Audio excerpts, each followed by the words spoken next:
नमस्कार दोस्तों, ये वीडियो बस आपके रिवीजन के तौर पे है। केवल इसमें ऑब्जेक्टिव क्वेश्चन को ही लिया गया है। ठीक है, तो ऑब्जेक्टिव क्वेश्चन को आप लोगों को क्या करना है, एक बार देख लेना है। आप चाहे तो 2x पर करके 2 बार देखें, या फिर ये नॉर्मल करके आप देख सकते हैं। ठीक है, जैसा अगर आप लोग के पास टाइम है वैसा आप लोग कर सकते हैं। तो दोस्तों, कल संस्कृत का कोई पेपर है, तो इसलिए हम संस्कृत का ये ऑब्जेक्टिव क्वेश्चन लेकर आ चुके हैं। तो दोस्तों चलिए बिना बिना देरी किए वीडियो को करते हैं स्टार्ट। तो दोस्तों, सबसे पहला आपका जो प्रश्न है वो है, उपनिषद के रचनाकार कौन है। आपके पास ऑप्शन ए है महात्मा विदुर, महर्षि वाल्मीकि, महर्षि वेदव्यास और कालिदास।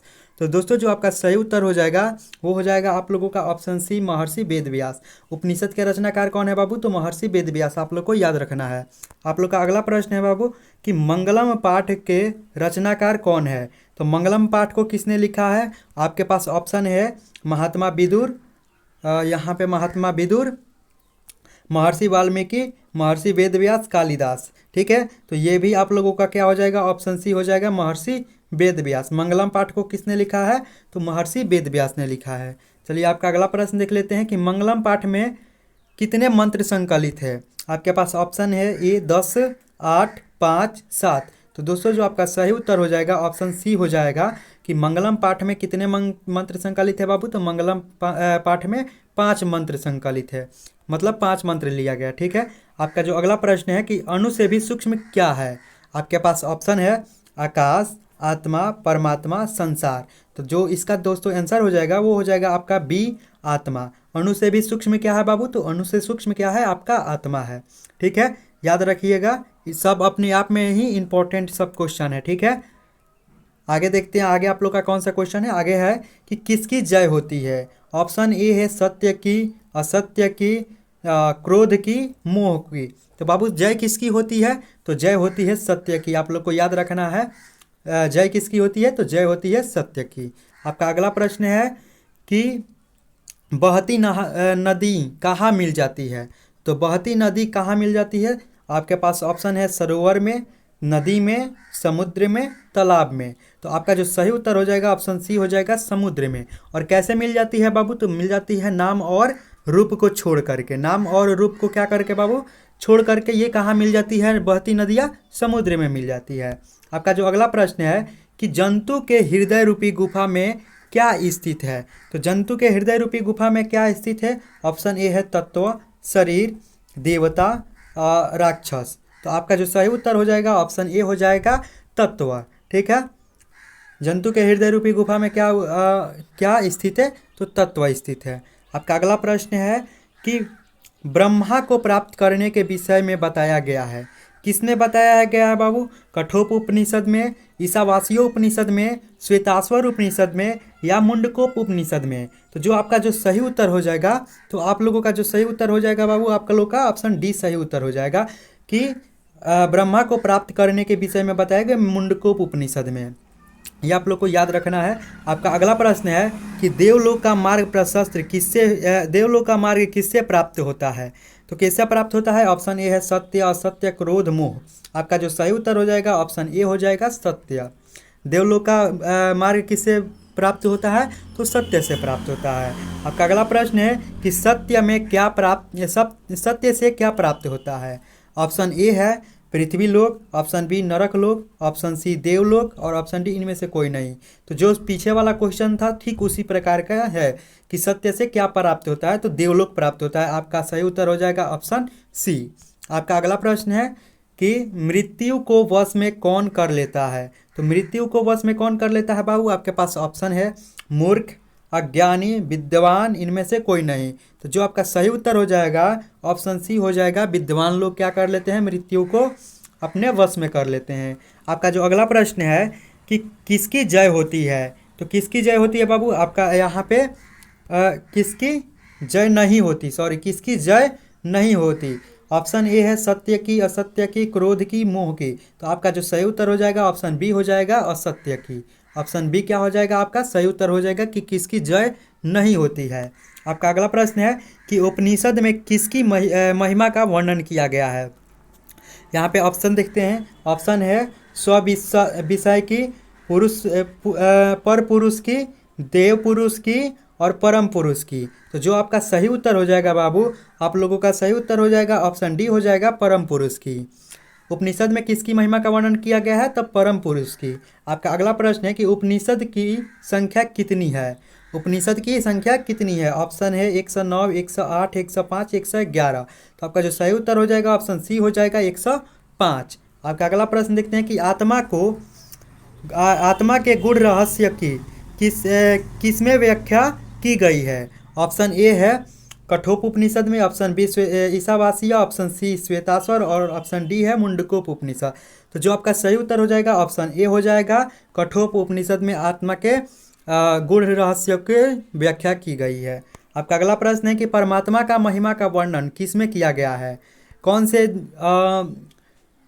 मंत्र में परमात्मा के महिमा का वर्णन किया गया है? कठोपनिषद में, ईशावासिया में, श्वेताश्वर में या फिर मुंडकोप में? तो आपका जो सही उत्तर हो जाएगा ऑप्शन बी हो जाएगा ईशावासिया उपनिषद में परमात्मा के महिमा का वर्णन किया गया है। आपका अगला प्रश्न है कि ज्ञानी लोग को और अज्ञानी लोग में अंतर किसमें बताया गया है? तो ज्ञानियों में और अज्ञानियों में अंतर किसमें बताया गया है? ऑप्शन ए है कठोपनिषद, ईशावासिया उपनिषद, श्वेताश्वर उपनिषद और मुंडकोप उपनिषद। तो आपका जो सही उत्तर हो जाएगा ऑप्शन सी हो जाएगा श्वेताश्वर उपनिषद में। ऑप्शन सी हो जाएगा आपका सही आंसर। आपका अगला प्रश्न है कि सत्य का मुख किससे ढका हुआ है? तो सत्य का मुख किससे ढका हुआ है? तांबा से, चांदी से, लोहा से, हिरण पात्र से। हिरण पात्र का होता है मतलब सोने का बर्तन, सोने का बर्तन। ठीक है, तो आपका जो सही उत्तर हो जाएगा ऑप्शन डी हिरण पात्र से। ठीक है, सत्य का मुंह किससे ढकल है बाबू? तो हिरण या पात्र से। आपका अगला प्रश्न है कि सत्य का खजाना कहाँ है? ऑप्शन ए है पृथ्वी लोक पर, नरक लोक पर, देवलोक पर, इनमें से कोई नहीं। तो सत्य का खजाना कहाँ है बाबू? तो आपका जो सही उत्तर हो जाएगा ऑप्शन सी हो जाएगा देवलोक पर। ठीक है, आपका अगला प्रश्न देखते, आपका अगला चैप्टर आ गया पाटलिपुत्र वैभवम। आपका लेसन 1 मंगलम पाठ समाप्त हुआ। अब आपका सेकंड लेसन यहाँ से स्टार्ट हो रहा है पाटलिपुत्र वैभवम से। ठीक है, तो यह देखिए एशिया महादेश का सबसे बड़ा सेतु कौन सा है? तो एशिया महादेश मतलब कि पूरे एशिया में बात कर रहा है कि सबसे बड़ा जो सेतु यानी कि पुल है, कौन सा सेतु है बाबू? ऑप्शन ए है अजय सेतु, विनय सेतु, गांधी सेतु, जवाहर सेतु। तो आपका जो सही उत्तर हो जाएगा ऑप्शन सी हो जाएगा गांधी सेतु। जो कहाँ है बाबू? तो गांधी सेतु पटना में है।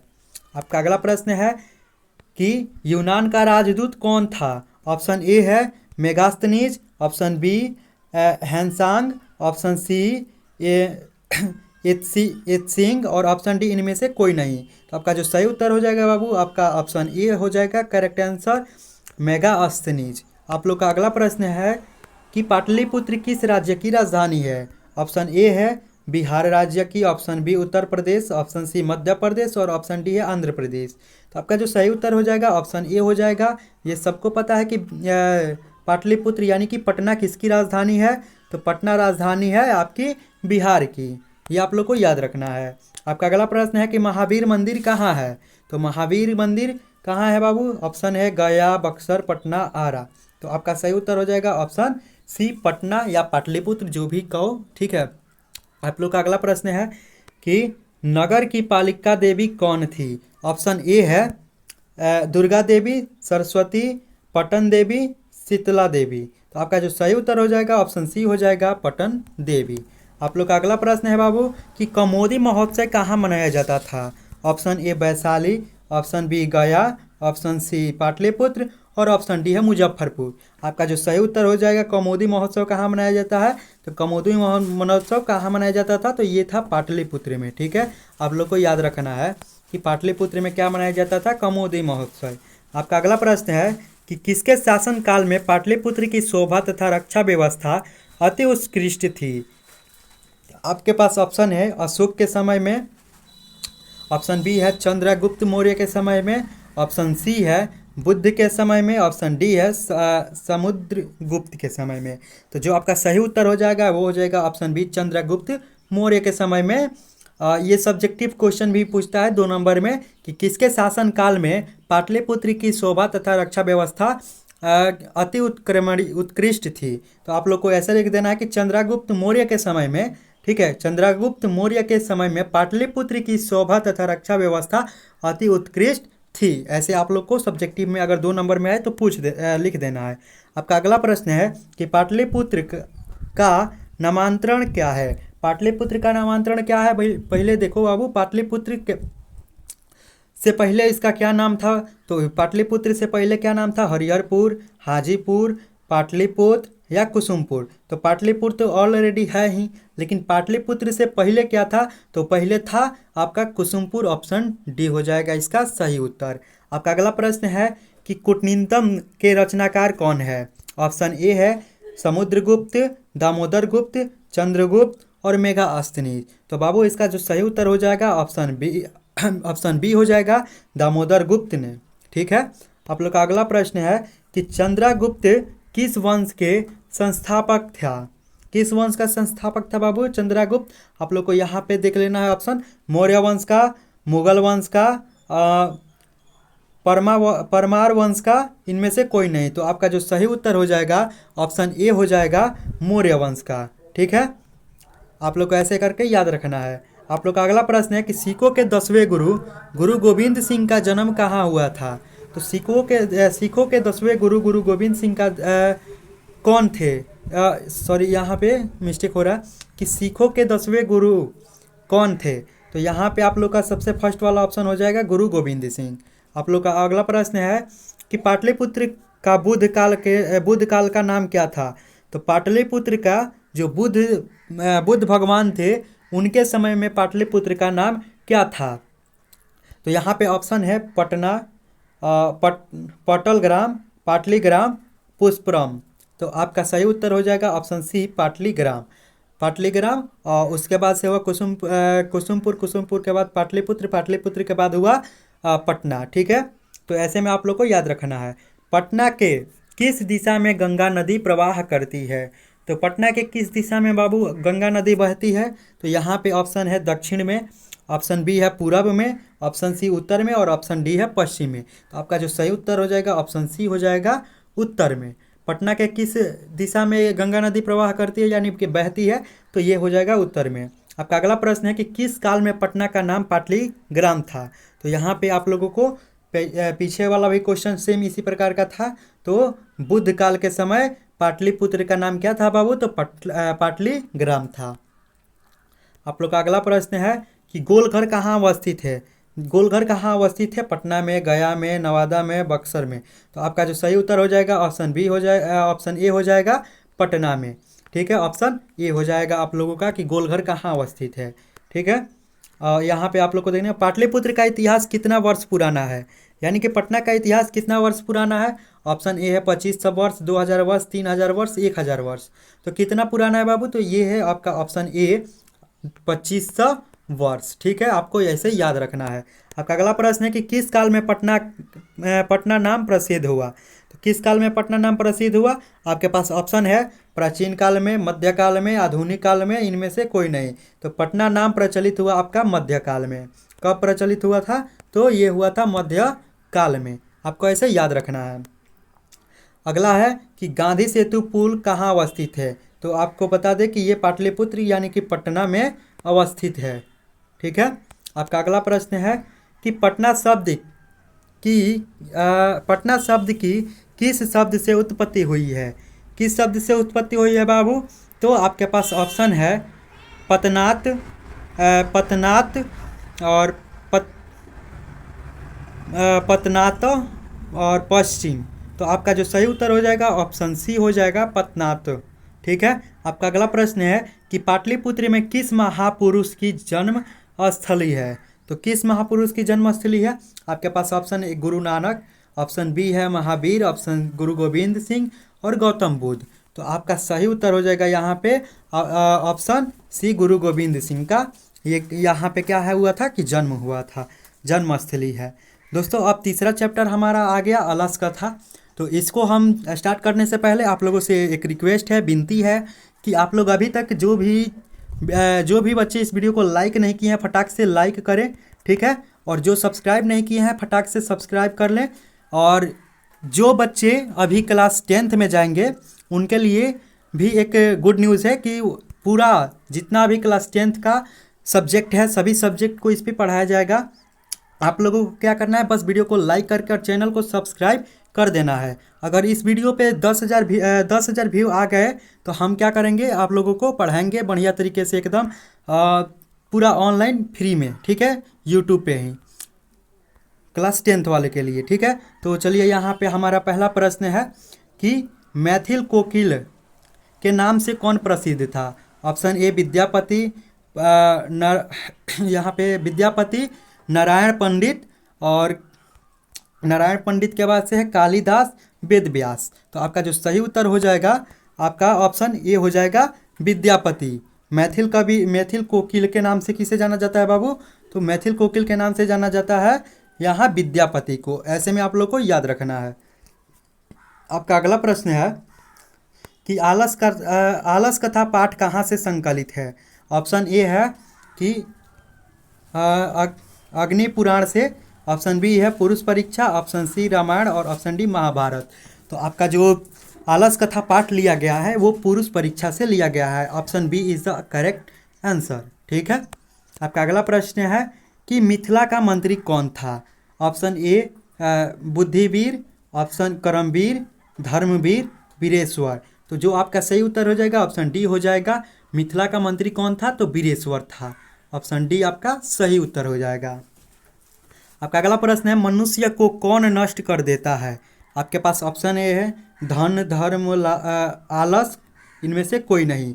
तो जो बाबू आलस है वो मनुष्य को क्या कर देता है, नष्ट कर देता है। तो आपका सही उत्तर हो जाएगा ऑप्शन सी। आपका अगला प्रश्न है कि भीषण भूख लगने पर भी कौन कुछ नहीं कर सकता। आपके पास ऑप्शन है आलसी, निर्बल, सचरित्र और निर्धन। तो भूख लगने पर भी जो आलसी लोग होते हैं क्या होते हैं, आलसी लोग कुछ नहीं कर सकते हैं, ठीक है। इनको सब मतलब कि पास में ही चाहिए। तो ये आपका सही उत्तर हो जाएगा ऑप्शन ए। आपका अगला प्रश्न है कि वीरेश्वर नाम का मंत्री कहाँ रहता था। तो कहाँ रहता था बाबू, तो ऑप्शन है पाटलिपुत्र, मिथिला, जनकपुर, अयोध्या। तो आपका जो सही उत्तर हो जाएगा ऑप्शन बी हो जाएगा कि ये मिथिला में रहता था। यहाँ पे कहाँ रहता था, मिथिला में। आपका अगला प्रश्न है कि आलसियों को कौन अन्न और वस्त्र देते थे। कौन अन्न मतलब कि भोजन और कपड़े देते थे आलसियों को। आपके पास ऑप्शन है कि बुद्धिवीर, करमवीर, धनवीर और वीरेश्वर। तो आपका जो बाबू सही उत्तर हो जाएगा ऑप्शन डी हो जाएगा। वीरेश्वर क्या करते थे, आलसियों को अन्न और वस्त्र देने का काम करते थे, ठीक है। आपका जो सही उत्तर हो जाएगा ऑप्शन डी हो जाएगा। आपका अगला प्रश्न है कि आलसी पुरुष कितने थे। तो आलसी पुरुष कितने थे, असली आलसी कितने थे बाबू।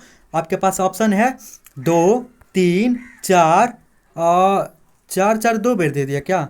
तो आपका सही उत्तर हो जाएगा 4, ठीक है। यहाँ पे ऑप्शन देने में थोड़ा गड़बड़ हुआ है, ठीक है। तो यहाँ पे आप लोग 5 कर लीजिएगा। इस ऑप्शन को हम मिटा देते हैं, यहाँ पे आप लोग 5 कर लीजिएगा। तो आपका सही उत्तर हो जाएगा ऑप्शन सी।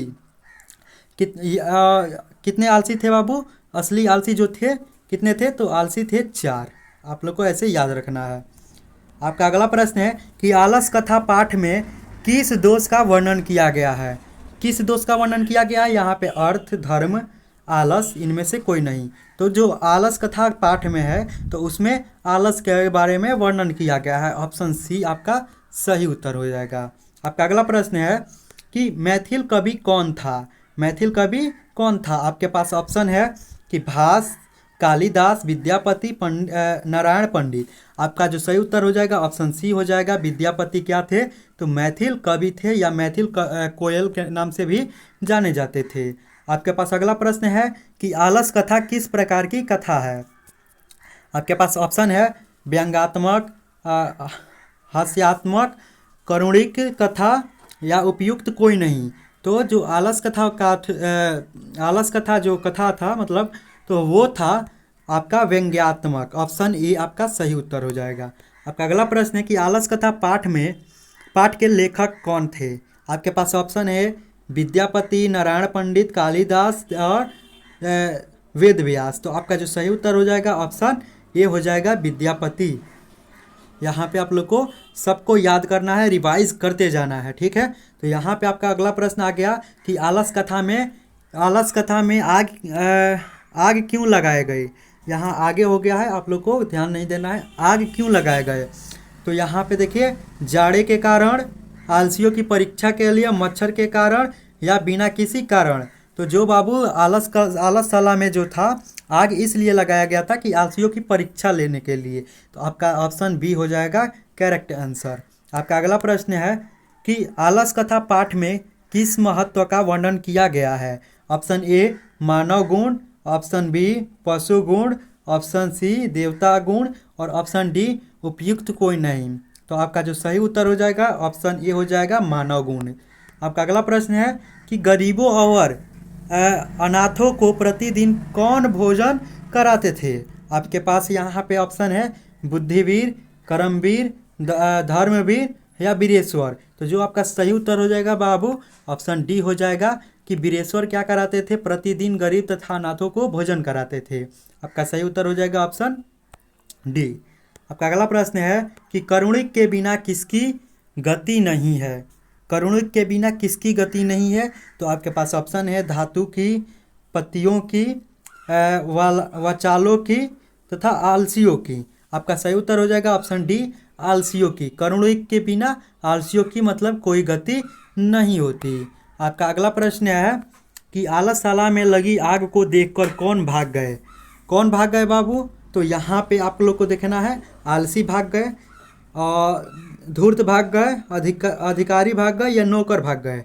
तो यहाँ पे आलसी तो भागेंगे नहीं, ठीक है, और अधिकारी तो आग लगाए थे तो वो उसमें कहाँ जाएंगे, नौकर थे ही नहीं।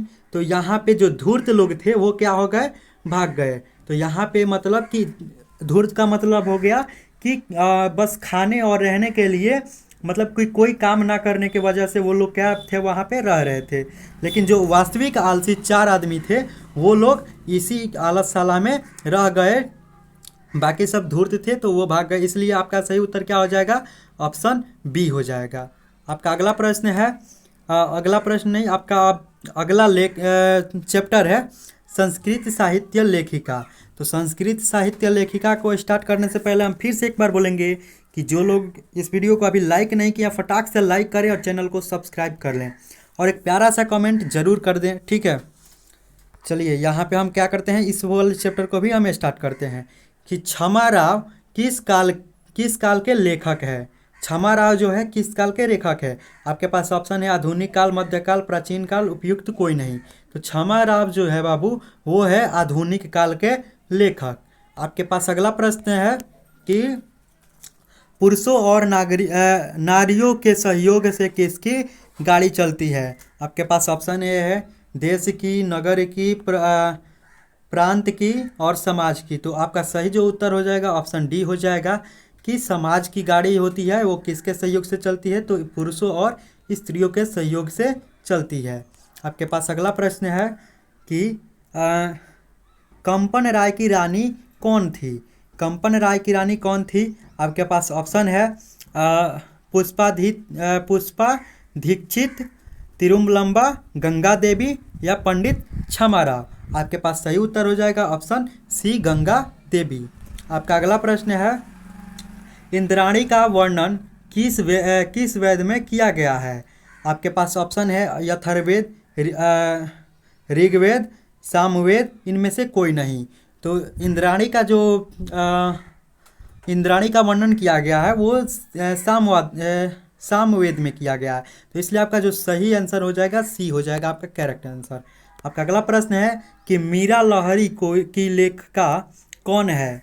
मीरा लहरी की लेखिका कौन है। आपके पास ऑप्शन ए है पुष्प दीक्षित, तिरुमलंबा, गंगा देवी या पंडित क्षमाराव। तो जो आपका सही उत्तर हो जाएगा बाबू, एक काम करिए, कितने लोग देख रहे हैं जो पढ़े लिखे हैं, जो नहीं पढ़े लिखे हैं उनका भी पता चल जाएगा। जो पढ़े हैं पहले से इसको फटाक से इसका आंसर आप लोगों को कमेंट में करना है। क्या करना है, कमेंट में करना है, और नाम भी उन लोगों का पता चले कि कौन लोग पढ़े हैं। आपका अगला प्रश्न है कि संस्कृत साहित्य लेखिका पाठ में किसके महत्व का वर्णन किया गया है। आपके पास ऑप्शन है पुरुष की, दुर्जन की, सज्जन की, औरत की।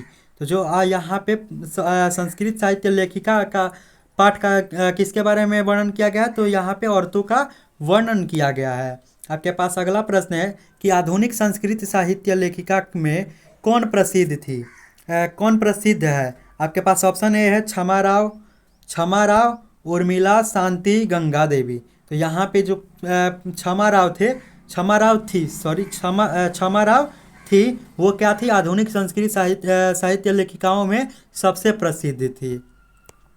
आपके पास अगला प्रश्न है कि शंकर चरितम की रचना किसने की थी। आपके पास ऑप्शन है कि पुष्पा दीक्षित, तिरुमलंबा, गंगा देवी, पंडित क्षमा राव। तो जो शंकर चरितम है उनकी रचना पंडित क्षमा राव ने की थी। इसका भी सही उत्तर हो जाएगा ऑप्शन डी। आप लोग का अगला प्रश्न है कि लैखिक संस्कृत साहित्य में 40 कवित्रियों के प्रथम कल्पा कौन थी। आपके पास ऑप्शन है सरस्वती, विद्यांगिका, गार्गी या मित्रेयी। तो आपका जो सही उत्तर हो जाएगा, आपका ऑप्शन हो जाएगा बी, विद्यांगिका जो थी। 40 कवित्रियाँ जो थी, 40 कवित्रियाँ उनका प्रथम कल्पना थी। ठीक है। आपका अगला प्रश्न है ऋग्वेद में कितने महिलाओं का वर्णन किया गया है। तो ऋग्वेद में कितने महिलाओं का वर्णन किया गया है। आपके पास ऑप्शन है 24, 20, 18, 16।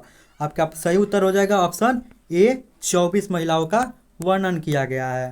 आपके पास अगला प्रश्न है कि यथर्वेद में कितने महिलाओं का वर्णन किया गया है। आपके पास ऑप्शन ए है 7, 5, 6, 8। तो जो आपका सही उत्तर हो जाएगा ऑप्शन बी हो जाएगा कि कितने महिलाओं का वर्णन किया गया है, तो 5 महिलाओं का वर्णन किया गया है। आपके पास अगला प्रश्न है कि अच्युत राय की रानी कौन थी। आपके पास ऑप्शन है इंद्राणी, गंगा देवी, उर्वशी, तिरुमलंबा। तो जो आपका सही उत्तर हो जाएगा ऑप्शन डी हो जाएगा। तिरुमलंबा क्या थी, अच्युत राय की रानी थी। आपके पास अगला प्रश्न है कि किस युग में मंत्रों की दार्शनिक ने केवल ऋषि वाल्मीकि ऋषिका भी थी। तो समांत युग, काली युग, वैदिक युग या सतयुग। आपका ये चारों ऑप्शन है। तो आपका जो सही उत्तर हो जाएगा ऑप्शन सी हो जाएगा, वैदिक युग। आपका अगला प्रश्न है कि याज्ञवल्क्य ने अपने पत्नी को क्या शिक्षा दी थी। आपके पास ऑप्शन है नीति की शिक्षा, धर्म की शिक्षा, अर्थ की शिक्षा या आत्मतत्व की शिक्षा। तो याज्ञवल्क्य जो थे उनकी पत्नी का नाम था मित्रेयी। क्या नाम था, मित्रेयी था। ठीक है। तो मित्रेयी को क्या किसकी शिक्षा दिए थे, तो आत्म तत्व को दिए थे। इतना आप लोग को याद रखना है। इसका सही उत्तर हो जाएगा ऑप्शन डी। आपका अगला प्रश्न है कि मधुर विजयम महाकाव्य की रचना किसने की। आपके पास ऑप्शन ए है कि पुष्प दीक्षित, तिरुमलंबा, गंगा देवी या पंडित क्षमा राव। आपका जो सही उत्तर हो जाएगा बाबू, वो हो जाएगा आपका ऑप्शन सी, गंगा देवी। आपका अगला प्रश्न है कि ब्रह्मी का परिणय समवावय कई रचना किसने की थी। आपके पास ऑप्शन है कि पुष्पा दीक्षित, तिरुमलंबा, गंगा देवी, पंडित क्षमा राव। आपका सही उत्तर हो जाएगा ऑप्शन बी, तिरुमलंबा। ठीक है। आपका अगला जो प्रश्न है बाबू, अगला प्रश्न है कि जनक की सभा में शस्त्रार्थ कुशली कौन विदुषी रहती थी। आपके पास ऑप्शन ए है पुष्प दीक्षित, गार्गी, गंगा देवी या पंडित क्षमा राव। आपका जो सही उत्तर हो जाएगा ऑप्शन बी हो जाएगा, गार्गी। आपका अगला आपका लेसन आ गया कि भारत महिमा। ठीक है। तो भारत महिमा में से जितने भी क्वेश्चन इंपॉर्टेंट है वो सब है इसमें, आप लोग को बस देखना है कि पुराण के रचनाकार कौन है। आपका जो फर्स्ट क्वेश्चन है वो है कि पुराण के रचनाकार कौन है। ऑप्शन ए है महात्मा विदुर, महर्षि वाल्मीकि, महर्षि वेदव्यास या कालिदास। तो आपका सही उत्तर हो जाएगा ऑप्शन सी हो जाएगा, महर्षि वेदव्यास। आपका अगला प्रश्न है कि किसकी महिमा सर्वत्र गाई जाती है।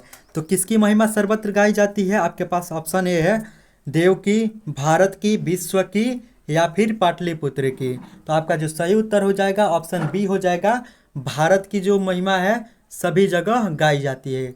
कहाँ किसकी महिमा, तो भारत की महिमा। आप लोग को याद रखना है। आपका अगला प्रश्न है कि इस देश का गुणगान देवता लोग करते हैं। मतलब कि किस देश का गुणगान देवता लोग करते हैं। आपके पास ऑप्शन ए है भारत, पाकिस्तान, श्रीलंका, बांग्लादेश। तो जो आपका सही उत्तर हो जाएगा ऑप्शन ए हो जाएगा भारत का।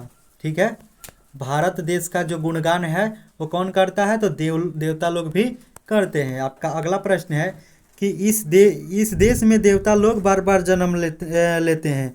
किस देश में देवता लोग बार बार जन्म लेना चाहते हैं बाबू?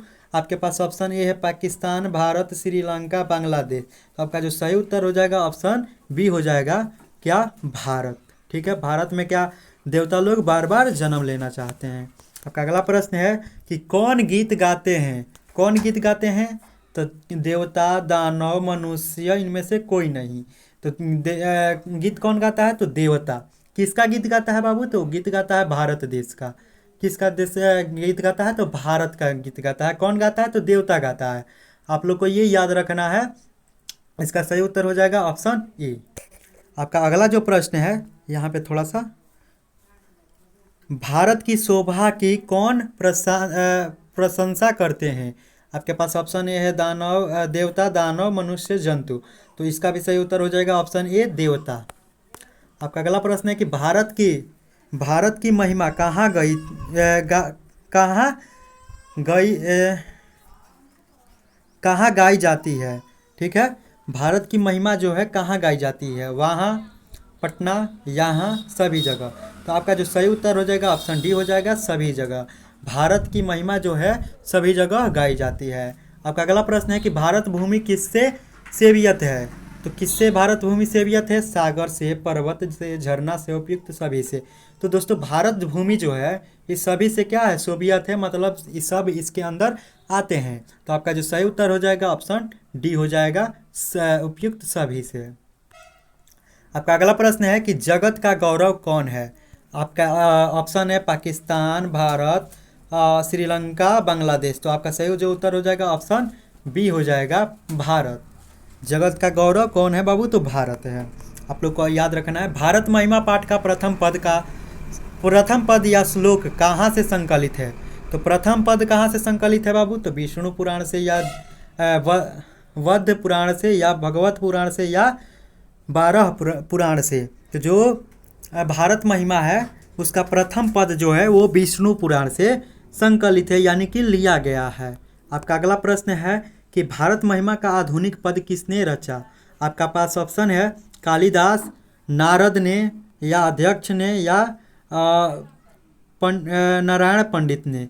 तो जो बाबू का भारत महिमा का आधुनिक पद है वो अध्यक्ष ने रचा था। आपका जो अगला प्रश्न है कि हमारी भारत धारा कैसी है? तो कैसी है, यहाँ पे आपके पास ऑप्शन है धारा नहीं, यहाँ पे हमारी भारत धरती भी हो सकता है, हमारी भारत धरती भी हो सकता है। ठीक है, आप लोग घबराना बिल्कुल नहीं है। यहाँ पे देखिए, हरी भरी, ऊंची, नीची या विशाला। तो हमारी जो भारत धरती है वो विशाला है, यानी कि बहुत बड़ा है। ठीक है, विशाला। आपका अगला प्रश्न है कि जगत का गौरव कैसा है? आपके पास ऑप्शन है चौकोर, गोल, शोभनीय या समतल। तो जो आपका सही उत्तर हो जाएगा ऑप्शन सी हो जाएगा, शोभनीय। जगत का गौरव कैसा है? शोभनीय है। जाति धर्म के भेद से युक्त लोग भारत में क्या वहन करते हुए रहते हैं? क्या वहन करते हुए रहते हैं? तो कलह, एकता, अनेकता या सुग्रहित। आपका जो सही उत्तर हो जाएगा ऑप्शन बी हो जाएगा, एकता। आपके पास अगला प्रश्न है कि देवता क्या गाते हैं? तो देवता गीत गाते हैं, कि लेरी गाते हैं, कि स्तुति गाते हैं, या इनमें से कुछ नहीं। तो बाबू जो देवता लोग हैं वो क्या गाते हैं? तो वो गीत गाते हैं। किसका गीत गाते हैं? तो भारत देश का गीत गाते हैं। आपका अगला प्रश्न है अगला आपका चैप्टर आ गया कि भारतीय संस्कारा। तो सबसे पहले यहाँ पे आ गया कि संस्कार कितने होते हैं। तो देखो बाबू, ये आपके ऑप्शन के ऊपर डिपेंड करता है। पूर्णतः संस्कार कितना होता है? कुल संस्कार तो ये होता है 16। आपके पास अगर ऑप्शन में 5 दिया रहता, ठीक है, और 16 नहीं दिया रहता तो आपको 5 लगाना है। ठीक है, आपका अगला जो प्रश्न है वो है समिंतो नयन संस्कार किस संस्कार में किया जाता है? आपके पास ऑप्शन है कि शिक्षा संस्कार मृत्यु के बाद संस्कार में या जन्म पूर्व संस्कार में या विवाह संस्कार में। तो सीमंतोन्नयन जो है वो गिना जाता है बाबू आपके शिक्षा संस्कार में। आपका ऑप्शन ये हो जाएगा सही आंसर। आप लोग अगला प्रश्न देखते, सॉरी सीमंतोन्नयन है। सीमंतोन्नयन जन्म पूर्व संस्कार में गिना जाता है। यहाँ पे आपका ऑप्शन सी होगा। आपका अगला प्रश्न है शिक्षा संबंधित कितने संस्कार होते हैं। तो शिक्षा संबंधित कितने संस्कार होते हैं, आपके पास ऑप्शन है 2, 3, 5, 6। तो आपका सही उत्तर हो जाएगा ऑप्शन 5। शिक्षा संबंधित कितने संस्कार, तो 5 संस्कार। ठीक है, ऐसे में आप लोग को याद रखना है। आपका अगला प्रश्न है बचपन में कितने संस्कार होते हैं। आपके पास ऑप्शन है 2, 4, 5, 6। तो आपका जो सही उत्तर हो जाएगा ऑप्शन डी हो जाएगा 6। बचपन में कितने संस्कार होते हैं, तो 6 संस्कार होते हैं। आपका अगला प्रश्न है कि संस्कारों का मौलिक अर्थ क्या है। आपका पास ऑप्शन है समारोह का आयोजन, लोगों का सम्मिलन, दोष दूर होते हैं तथा गुणों का निर्माण, दान धर्म होता है। आपका जो सही उत्तर हो जाएगा ऑप्शन सी हो जाएगा कि इससे क्या होते हैं, तो दोष दूर होते हैं तथा गुणों का निर्माण होता है। आपका जो अगला प्रश्न है कि भारतीय संस्कार को किसका निर्माण किससे होता है। भारतीय संस्कार से किसका निर्माण किससे होता है, मतलब कि भारत का जो संस्कार है उसका निर्माण किससे होता है। आपके पास ऑप्शन ये है कि सहिष्णुता से, व्यक्तित्व से, या करुणवत से, या मानवता से। तो आपका जो सही उत्तर हो जाएगा ऑप्शन बी हो जाएगा, व्यक्तित्व से। बाबू जो आपका अगला प्रश्न है यहाँ पे कि वेद की पढ़ाई शुरू करना किस संस्कार के अंतर्गत आता है। आपके पास ऑप्शन ए है कि जन्म पूर्व संस्कार, गृहस्थ संस्कार, विवाह संस्कार, या शिक्षा संस्कार। तो यहाँ पे वेद की पढ़ाई कहाँ होती है, तो शिक्षा संस्कार के अंतर्गत होती है। आपके पास जो अगला प्रश्न है वो है कि संस्कारों को कितने भागों में बांटा गया है। तो संस्कार को कितने भाग में बांटा गया है, आपके पास ऑप्शन ए है 2, 4, 5, 6। तो संस्कार को बांटा गया है 5 भाग में, यानी कि ऑप्शन सी आपका क्या हो जाएगा, सही उत्तर हो जाएगा। ऑप्शन सी कितने भाग में, तो 5 भाग में। आपका अगला प्रश्न है कि मरने के बाद कितने संस्कार होते हैं। तो मरने के बाद कितने संस्कार होते हैं, एक संस्कार होता है। वो कौन सा संस्कार होता है, अंत्येष्टि संस्कार होता है, यानी कि अंतिम संस्कार। आपका अगला प्रश्न है कि किस संस्कार के द्वारा मनुष्य गृहस्थ जीवन में प्रवेश करता है। किस संस्कार के द्वारा मनुष्य गृहस्थ जीवन में प्रवेश करता है। आपके पास ऑप्शन है जन्म पूर्व, गृहस्थ, विवाह, शिक्षा। तो जैसे ही शिक्षा समाप्त होता है, शिक्षा संस्कार, वैसे ही और विवाह जब करता है तो वो पहुंच जाता है आपके गृहस्थ जीवन में। आपका जो अगला प्रश्न है वो है कि पुंसवनम किस संस्कार के अंतर्गत आता है। तो पुंसवनम किस संस्कार के अंतर्गत आता है। आपके पास ऑप्शन ए है जन्म पूर्व, गृहस्थ, विवाह, शिक्षा। आपके पास ऑप्शन आपका जो सही उत्तर हो जाएगा ऑप्शन ए हो जाएगा कि जन्म पूर्व। पुंसवनम जन्म पूर्व में आता है। आपका अगला प्रश्न है कि अंत्येष्टि संस्कार कब होता है। तो कब होता है बाबू, जन्म पूर्व, पाणी ग्रहण के, मरने का उपरांत, जीवन। यहाँ पे जो मरने के बाद, यानी कि मरने के उपरांत कह रहा है कि मरने के बाद क्या होता है, आपका अंत्योष्टि यानी कि अंतिम संस्कार होता है। आपका जो अगला प्रश्न है वो है अक्षरारंभ करना किस संस्कार के अंतर्गत आता है। तो अक्षरारंभ किस में होता है, जन्म पूर्व में, गृहस्थ में, विवाह में, या शिक्षा में। तो आपका सही उत्तर हो जाएगा कि अक्षरारंभ माने कि अक्षर को पहचानना शिक्षा संस्कार में, और यानी कि ऑप्शन डी आपका सही उत्तर हो जाएगा। आपका अगला प्रश्न है कि सप्तपदी किस संस्कार के अंतर्गत आता है। आपके पास ऑप्शन ए है कि जन्म पूर्व संस्कार, गृहस्थ संस्कार, विवाह संस्कार, शिक्षा संस्कार। सप्तपदी यानी कि 7 वचन लेते हैं। तो किस में 7 वचन लेते हैं बाबू, तो ये विवाह में क्या लेते हैं, 7 वचन, यानी कि सप्तपदी संस्कार उसको कहते हैं। ठीक है, ये विवाह के अंतर्गत आता है। आपका अगला प्रश्न है कि गुरु के घर से अलग होकर गृहस्थ जीवन में प्रवेश करना किस संस्कार के अंतर्गत आता है। तो ये आता है आप लोगों का ऑप्शन ए है जन्म पूर्व, गृहस्थ, विवाह, शिक्षा। तो आपका जो सही उत्तर है बाबू, तो आपका हो जाएगा विवाह संस्कार में, ऑप्शन सी। आपका अगला प्रश्न है कि सिंदूरदान किस संस्कार के अंतर्गत आता है। जन्म पूर्व, गृहस्थ, विवाह, शिक्षा। तो सिंदूरदान कब होता है बाबू? शादी में, यानी कि विवाह में होता है। तो विवाह में क्या हो जाएगा? विवाह में सिंदूरदान संस्कार किस में आ जाएगा? विवाह में आ जाएगा। यानी कि आपका जो सही उत्तर हो जाएगा ऑप्शन सी हो जाएगा। आपका जो अगला प्रश्न है, अगला प्रश्न आपका कह रहा है कि कौन शब्द समित रूप से व्यंग रूप में व्यवहार होता है? यहाँ पे ऑप्शन ए है विकारी, अविकारी, संस्कार, ज्ञान शब्द। तो आपका जो सही उत्तर हो जाएगा यहाँ पे ऑप्शन सी हो जाएगा, संस्कार। आपका अगला प्रश्न है कि गर्भधारण करना किस संस्कार के अंतर्गत आता है?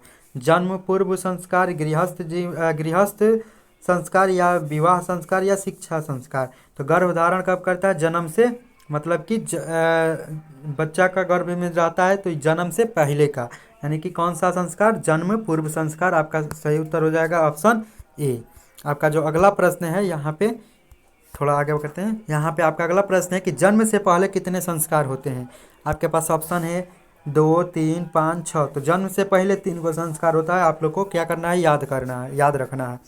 आपका अगला प्रश्न है कि गृहस्थ जीवन में या गृहस्थ में कितने संस्कार होते हैं?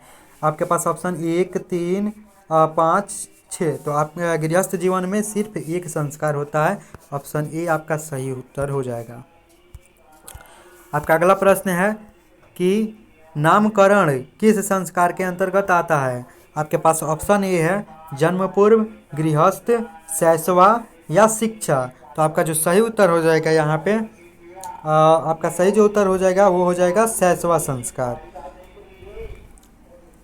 तो बाबू यहाँ पे आप लोग को याद रखना है कि नामकरण संस्कार जो होता है किसके अंतर्गत आता है? तो ये आता है शैशवा संस्कार के अंतर्गत। आपके पास जो अगला प्रश्न है कि भारतीय संस्कृति का परिचय किससे मिलता है? आपके पास ऑप्शन ए है कि सांस्कृतिक से, ज्ञान से, संस्कारों से, या विज्ञान से। तो भारत का जो संस्कृति का परिचय है वो है संस्कारों से हमारा क्या होता है? परिचित होता है। आपका अगला जो चैप्टर है नीति श्लोका, ये अब स्टार्ट होने वाला है। तो मैं फिर से एक बार बोलूँगा कि जितने भी लोग अभी तक सब्सक्राइब नहीं किया फटाक से सब्सक्राइब कर ले चैनल को, ठीक है। तो यहाँ का आपका पहला जो क्वेश्चन है वो है कि नीति श्लोका के रचनाकार कौन है? आपके पास ऑप्शन है महात्मा विदुर, महात्मा वाल्मीकि, महर्षि वेदव्यास, या कालिदास। तो आपका जो सही उत्तर हो जाएगा ऑप्शन ए हो जाएगा, महात्मा विदुर। आपके पास अगला प्रश्न है कि विदुर नीति से संकलित पाठ का नाम क्या है? विदुर नीति से संकलित पाठ का नाम क्या है? तो नीति श्लोका, भारत महिमा, मंगलम, या फिर वंदाकिनी वर्णम। तो जो आपका सही उत्तर हो जाएगा यहाँ पे होगा आप लोगों का नीति श्लोका। तो विदुर नीति से संकलित है तो विदुर नीति का क्या हो जाएगा? नीति श्लोका। आप लोग का अगला प्रश्न है यहाँ पे कि प्रश्नोत्तर रूप में कौन ग्रंथ है? आपके पास ऑप्शन है कि मनुस्मृति, मेघदूत, रामायण, या विदुर नीति। तो आपका जो सही उत्तर हो जाएगा ऑप्शन डी हो जाएगा, विदुर नीति। आपका अगला प्रश्न है कि किसके प्रश्न का उत्तर विदुर देते हैं? आपके पास ऑप्शन ए है कि दुशासन, कृष्णा, अर्जुन, धृतराष्ट्र। तो बाबू जो थे विदुर थे वो किनके प्रश्नों का उत्तर दे रहे थे? तो आपका जो सही उत्तर हो जाएगा ऑप्शन डी हो जाएगा, धृतराष्ट्र के प्रश्नों के उत्तर दे रहे थे। आपका अगला प्रश्न है कि नरक के कितने, नरक यहाँ पे नरक कह रहा है, यहाँ पे आप लोग को काटना है, ठीक है। यहाँ पे होगा आप लोगों का कि यहाँ पे होगा आप लोगों का नरक के कितने द्वार होते हैं? तो नरक के कितने द्वार होते हैं बाबू? तो यहाँ पे आपके पास ऑप्शन ये है 1, 2, 3, 4। नरक के कितने द्वार होते हैं? तो 3 होते हैं। आपका ऑप्शन सी। कौन कौन से? काम, क्रोध और लोभ। ये आप लोग को याद रखना है। काम, क्रोध और लोभ, ये तीनों क्या होते हैं? नरक के द्वार होते हैं। आपके पास जो अगला प्रश्न है कि क्षमा किसकी हत्या करती है? तो क्षमा किसकी हत्या करती है? धर्म की, अर्थ की, काम की, क्रोध की। क्षमा किसकी हत्या करती है बाबू? तो आपका सही उत्तर हो जाएगा ऑप्शन डी, क्रोध की। क्रोध किए रहेंगे, अगर किसी को क्षमा कर देंगे तो क्रोध की क्या हो जाएगी? हत्या हो जाएगी। आपका अगला प्रश्न है कि कौन सर्वश्रेष्ठ धन है। कौन सर्वश्रेष्ठ, सबसे श्रेष्ठ कौन सा धन है? धर्म, अर्थ, काम, क्रोध। तो जो आपका सही उत्तर हो जाएगा आपका ऑप्शन ए हो जाएगा धर्म। धर्म सबसे श्रेष्ठ धन है। आपका अगला प्रश्न है कि किससे सुख की प्राप्ति होती है। आपके पास ऑप्शन ए है धर्म, अहिंसा, काम, क्रोध। तो इसका सही उत्तर हो जाएगा ऑप्शन ए। धर्म से किसकी प्राप्ति होती है? तो सुख की सॉरी यहाँ पे, हाँ, धर्म से क्या होती है? सुख की प्राप्ति होती है। अगर इस तरह से क्वेश्चन पूछ दे कि किससे सुख सुख की प्राप्ति नहीं होती है, तो नहीं होती है तो यहाँ पे याद रखिएगा क्रोध से सुख की प्राप्ति नहीं होती है।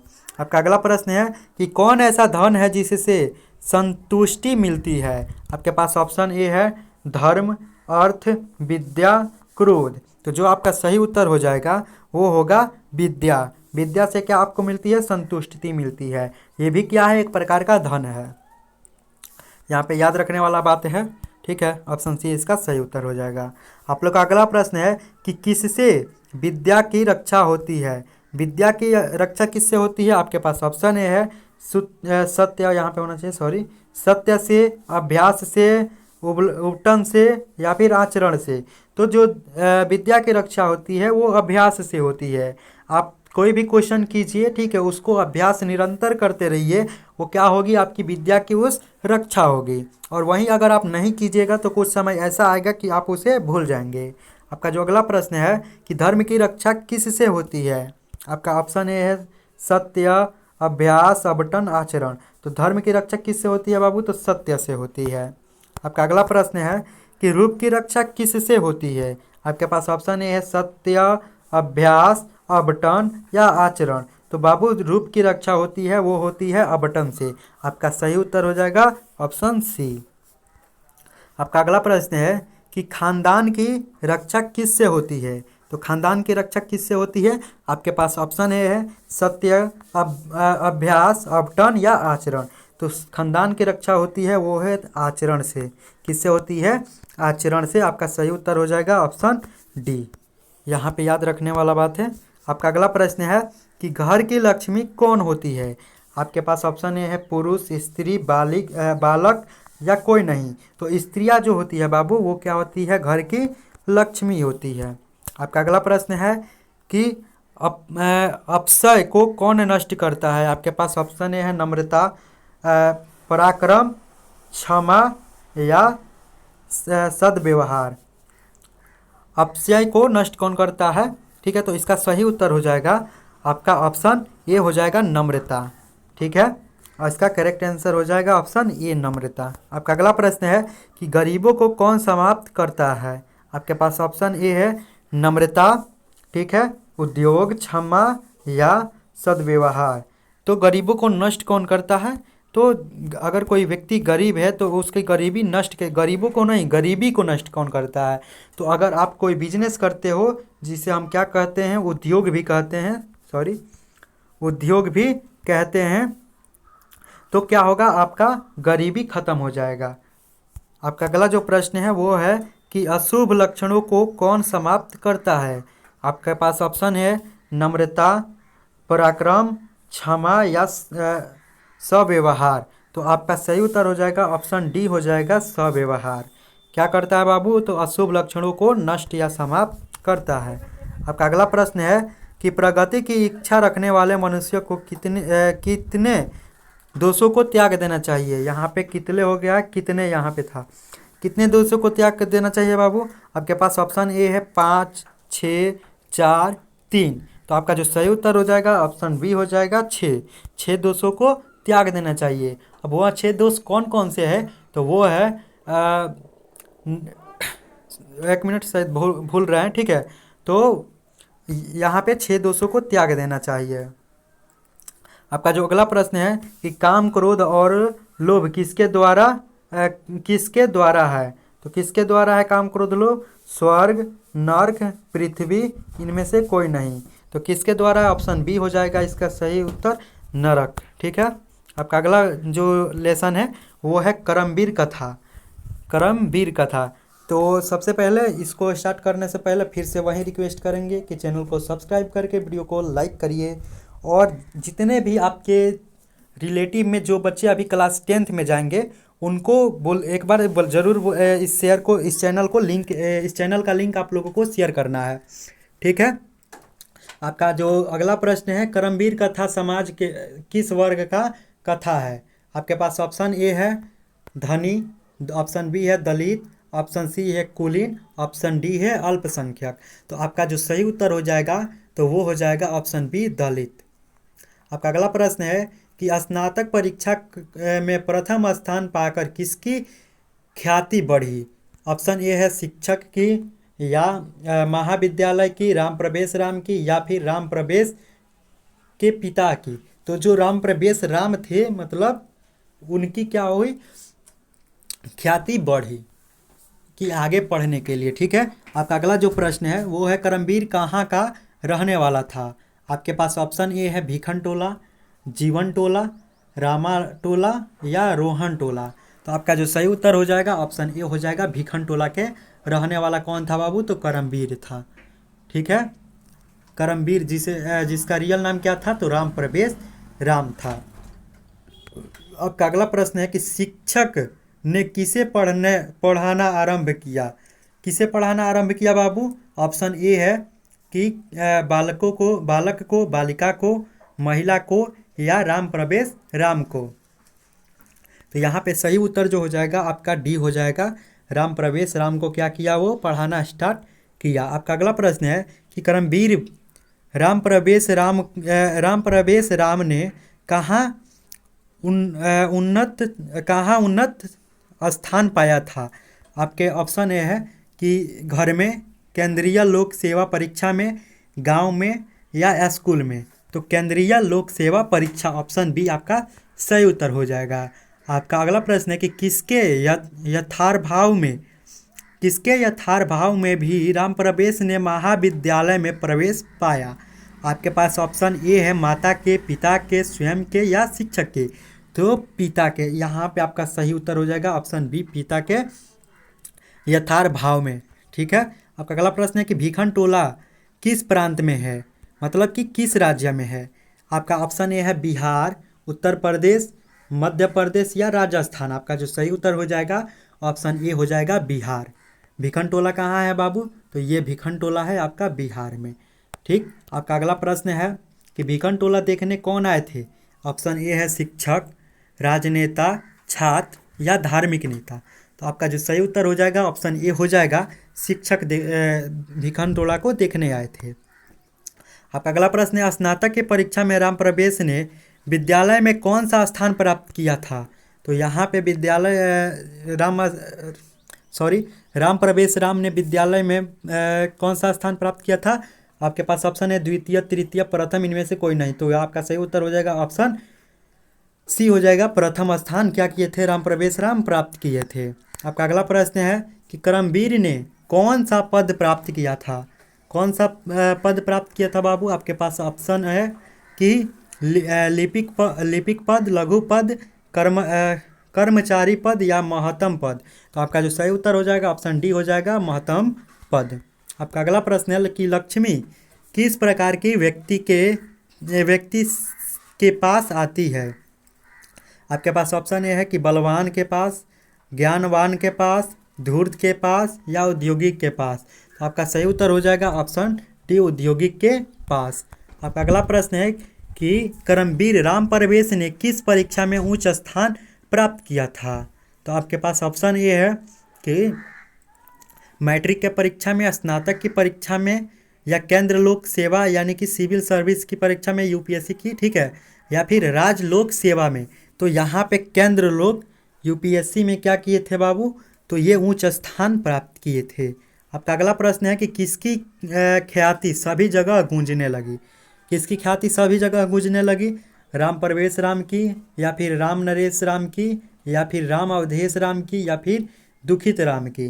तो आपका जो सही उत्तर हो जाएगा ऑप्शन ए हो जाएगा, राम प्रवेश राम की। राम प्रवेश राम की ख्याति कहाँ गूंजने लगी? तो सभी जगह गूंजने लगी। आपका अगला प्रश्न है कि परिश्रमी पुरुष को कौन वर्ण करती है? आपके पास ऑप्शन ए है सरस्वती, लक्ष्मी, दुर्गा, गणेश। तो आपका जो सही उत्तर हो जाएगा ऑप्शन बी हो जाएगा, लक्ष्मी। आपका अगला प्रश्न है दलित पुरुष का नाम क्या था। दलित पुरुष का नाम क्या था? राम प्रवेश राम, राम नरेश राम, राम अवधेश राम या दुखित राम। तो आपका सही उत्तर हो जाएगा ऑप्शन ए, राम प्रवेश राम। ठीक है। आपका अगला प्रश्न है कि करमवीर कौन है? करमवीर कौन है, उसका दूसरा नाम क्या है? तो राम प्रवेश उसका क्या नाम है? दूसरा नाम है। आपका अगला प्रश्न है बाबू कि बालक किसके शिक्षण शैली से उत्कृष्ट हुआ? किसके शिक्षण शैली से उत्कृष्ट हुआ? तो शिक्षक जो घूमने आया था उसके शिक्षण शैली से उत्कृष्ट हुआ और उसके मन में जिज्ञासा हुई आगे पढ़ने के लिए। आपके पास अगला प्रश्न, अगला आपका जो चैप्टर है स्वामी दयानंद, तो इसके लिए मैं थोड़ा सा ब्रेक लूँगा। ठीक है, उसके बाद से मैं फिर से आप लोगों को कंटिन्यू करूँगा थोड़ा सा ब्रेक लेने के बाद।